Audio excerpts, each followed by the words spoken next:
जैसे ही शादी हो जाती है आप देखेंगे कि वो बिल्कुल पलट कर बीवी का गुलाम। बीवी की गुलामी करनी चाहिए, लेकिन साथ में माँ की खिदमत भी जरूरी है। बहुत कम है ऐसे मार्केट में लोग जो शादी के बाद भी माँ की फरमाबरदारी करते हैं। सारी जिंदगी मतलब बचपन से लेकर जवानी तक, शादी से पहले छोटी बहन कपड़े इस्त्री करके देती थी, कपड़े धो के भी देती थी, खाना पका के भी देती थी, रोटी पका कर भी देती थी। कभी तौफीक नहीं हुई छोटी बहन को बाहर ले जाए या छोटे भाइयों को बाहर ले जाकर खाना खिलाए रेस्टोरेंट में। लेकिन जैसी शादी होती है तो देखिएगा कि वो भाई फौरन ऐसा पलटता है जिस तरह गिरगिट भी रंग नहीं बदलता। साले सालियों को लेकर मौज मस्तियां कर रहे। कहां जा रहे भाई? रेस्टोरेंट जा रहे खाने, साले सालियों को खिलाने। वो ज्यादा अजीज है या बहन भाई? खिलाए, उनको खिलाए, अच्छी बात है, मना नहीं है। लेकिन जिन भाई बहनों ने आपकी खिदमत की है आपकी शादी से पहले, उनको भी तो कभी खिलाया करें। उनको भी तो कभी आइसक्रीम खिलाए बाहर जाकर, कभी जाकर उनको बाहर रेस्टोरेंट में खाना खिलाए। शान तो ना दे, सालियों को ले जा रहे, सालों को ले जा रहे, किसको खुश करने के लिए? बीवी को। इस तरह होता है या मैं झूठ बोल रहा हूं?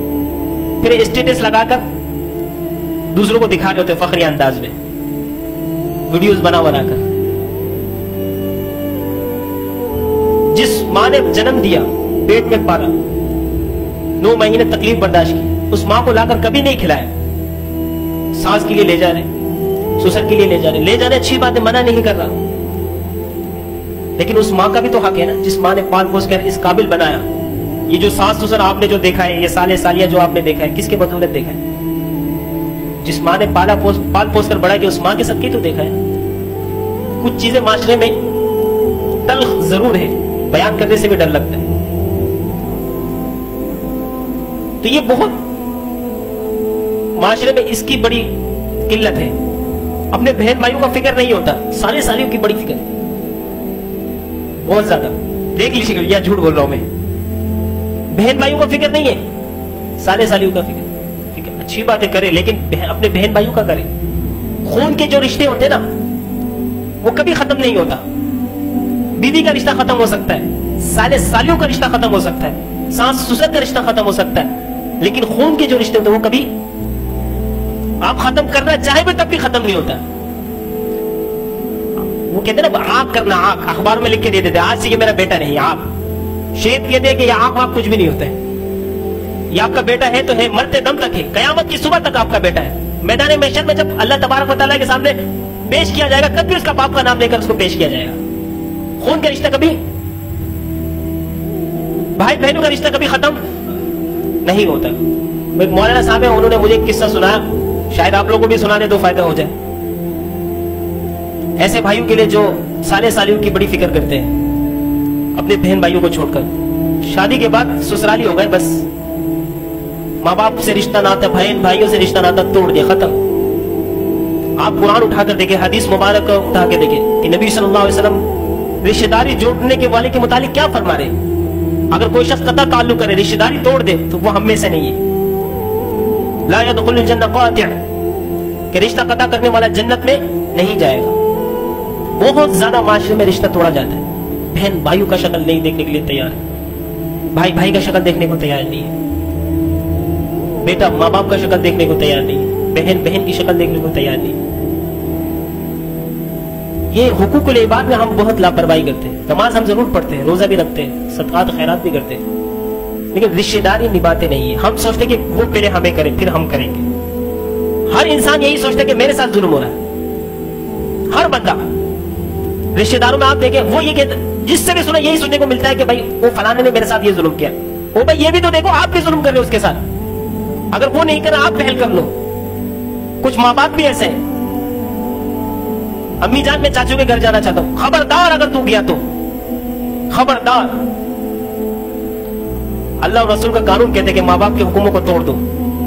उस वक्त माँ बाप की नाफरमानी करना जायज है। वो माँ वो बाप जो अपने रिश्तेदारों के साथ ताल्लुक रखने की वजह से नाराज होते हैं, तो माँ बाप को नाराज कर दो। माँ बाप को नाराज, क्योंकि माँ बाप अल्लाह की नाफरमानी कर रहे हैं, रसूल की नाफरमानी कर रहे हैं। बहुत कोताही है हम में, बहुत ज्यादा। मैं नमाज के ऊपर बयान कर सकता हूं, और बयान करूंगा तो आप सुनेंगे, बड़े मजे से सुनेंगे। रोजे के ऊपर, हज के ऊपर, कुर्बानी के ऊपर करूंगा, मजे से सुनेंगे और अमल भी करेंगे, पता है। लेकिन जब बोलूंगा ना कि भाई अगर रिश्तेदारों से कतई ताल्लुक हो गई है तो उसको जोड़ लो, फिर बहुत मुश्किल है कि उसने बहुत तकलीफ दी है, उसको माफी की कोई गुंजाइश। जो शख्स किसी को माफ नहीं कर सकता फिर वो अल्लाह से भी माफी का तलबगार ना रहे, अल्लाह से भी माफी का तलबगार ना रहे। वो किस्सा सुना रहा था, मस्जिद का इमाम है और बहुत बड़े इमाम है, और उन्होंने एक किस्सा सुनाया मुझे। एक गांव में कुआं मौजूद था। जो भी शख्स कुएं में डोल डालता तो डोल नीचे रह जाती और रस्सी ऊपर आ जाता। हर बंदा परेशान, हैरान, ये क्या माजर है। लोगों को लगा कि शायद अंदर कोई जिन होगा, जिन। पानी डालने के लिए डोल डालते तो रस्सी ऊपर आती है लेकिन डोल नीचे रह जाता है। गांव वाले परेशान, क्या करें, कौन जाएगा। किसी को कोई हिम्मत नहीं हो रही कि अंदर जाकर चेक करे कि भाई अंदर क्या बला, क्या मुसीबत मौजूद है। तो एक शख्स तैयार होता है कि मैं जाऊंगा और इस छत पे जाऊंगा, मैं जाऊंगा तो जरूर रस्सी के सहारे, मेरे कमर में रस्सी बांध के मुझे नीचे उतारा तो जाएगा, लेकिन एक शर्त पे कि वो जो रस्सी पकड़ेगा ना तो सबसे पहले मेरा भाई पकड़ेगा। कौन पकड़ेगा? फिर उसके बाद गांव वाले जो भी पकड़ना चाहे पकड़ सकते हैं।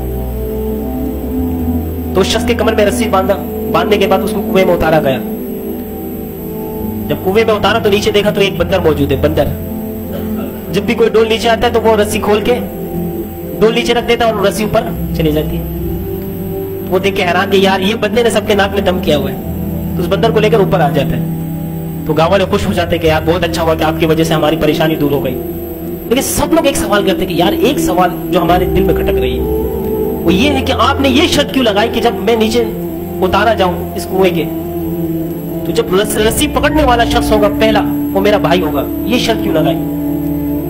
तो उस शख्स ने बहुत ही प्यारा जुमला कहा, बहुत ही प्यारा। खुदा ना खास्ता अगर मैं कुएं के अंदर मुसीबत में पड़ जाता हूं या पड़ जाता,